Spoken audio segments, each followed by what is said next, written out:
Tutorial CS 3D Imaging Software, vídeo número 8. Ajustes de la ventana 3D. En este tutorial vamos a explicar cómo manejar la representación 3D, el rendering que nos hace el software, para tener una idea real de la morfología sin tener que imaginarnos cómo sería. Si bien sabemos que todo el diagnóstico se va a realizar en los distintos cortes 2D. Vamos a maximizar la ventana 3D y activamos los ajustes. Los dos primeros ajustes que tenemos corresponden a un valor de threshold, umbral, que nos va a servir sobre todo para quitar un poco de ruido de fondo en los volúmenes. Normalmente los focalizados del 9000 3D es más evidente que en los volúmenes de campo grande. Tenemos la opción de hacerlo pues más o menos normalmente entre 20 y 40, puesto que si lo llevamos a un valor muy alto pues nos desaparece hueso, si bien por otra parte evidencia los conductos radiculares internos. Recomendación entre 20 y 40 máximo.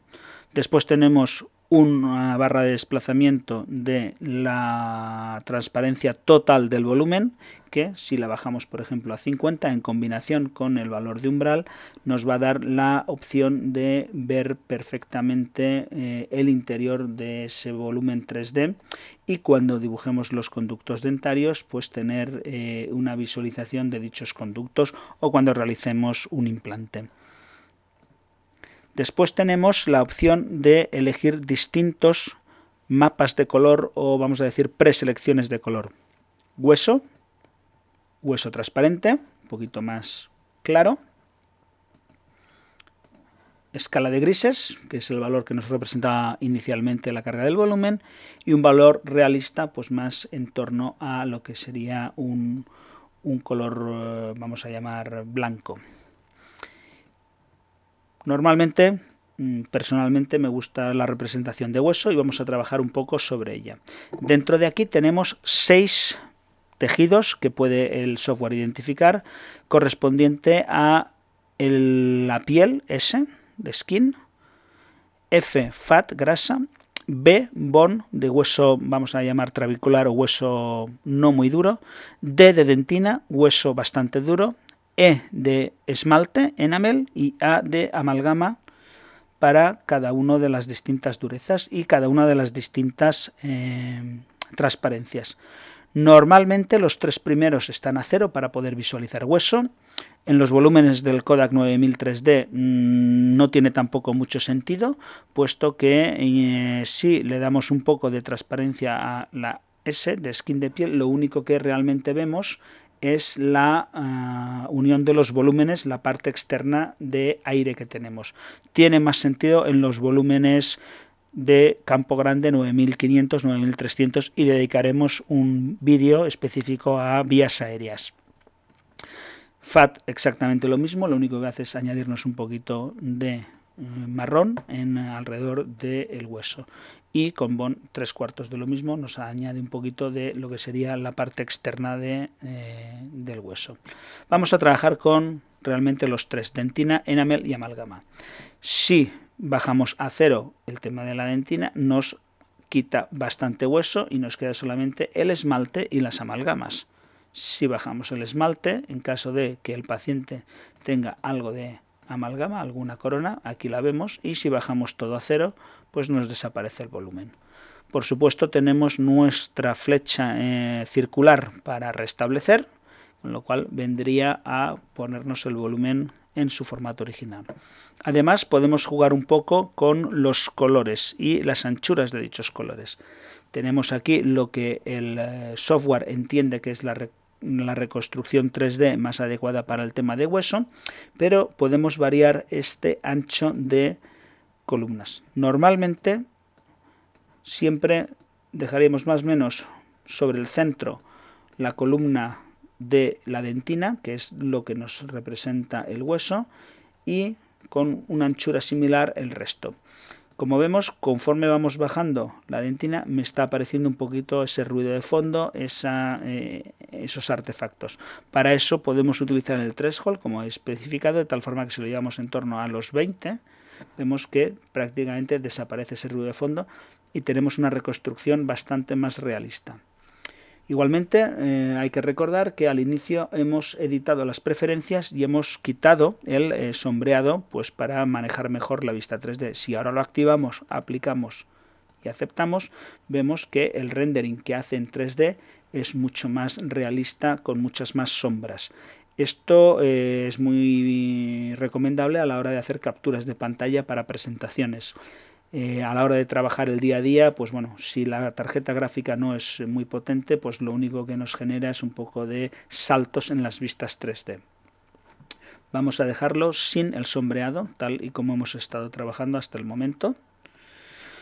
Y vamos a trabajar un poco con los colores. Los colores son editables, efectivamente, con lo cual yo, si por ejemplo para realzar lo que sería, por ejemplo, un tema de corticales, que luego a la hora del corte oblicuo nos puede venir bien, voy a crearme una plantilla específica. Voy a modificar el color de la dentina, lo voy a poner en un color púrpura y voy a hacer más evidente los blancos tanto de la parte del enal. ¿Veis cómo ha cambiado aquí la dentina?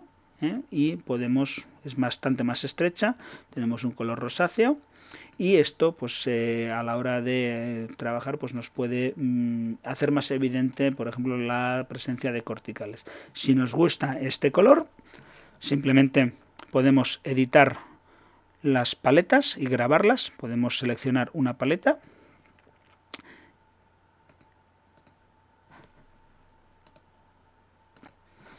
tenemos el icono con un pequeño símbolo de suma, un más dentro de un círculo, muestra el cuadro de diálogo para el administrador de paletas. Entonces, si nos gusta esta paleta, le decimos que creamos la paleta, le damos el nombre rosáceo, que la podemos guardar como favorita, incluso como una paleta predeterminada para que siempre nos cargue el volumen. Aceptamos y ahora tenemos dicha paleta en el menú de selección, de tal forma que podemos ir de nuevo a hueso o podemos ir a la paleta rosácea. Incluso dentro del propio hueso podemos retornar a los valores que el sistema me da por defecto. Hay un restablecer también en los propios anchos de colores. Vemos que retornamos a lo que nos da el sistema.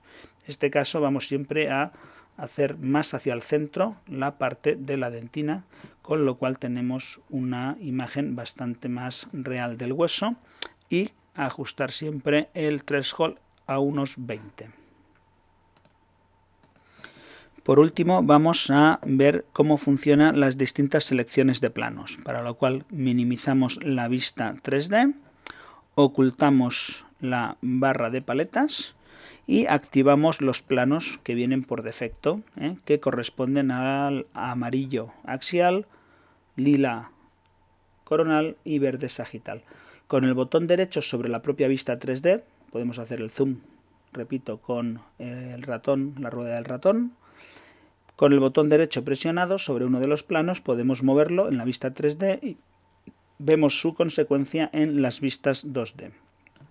Lo mismo con el axial, abajo arriba, o con el coronal adelante atrás. Estos planos pueden ser visibles o no visibles con el primer icono.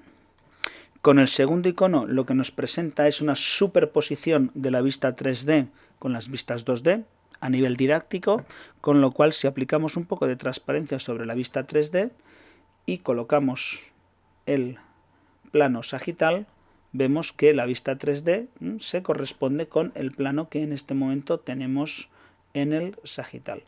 Lo mismo podemos hacer con el plano axial. Vemos que por la parte superior tenemos el plano axial correspondiente a la proyección de dicho plano axial, igual por la parte inferior.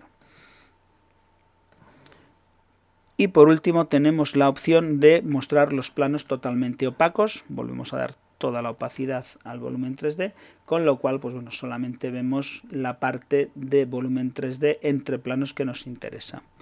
A modo de recomendación y por claridad de visualización, normalmente mostraremos los planos como líneas o incluso sin mostrar los planos para ver realmente la representación, el rendering 3D.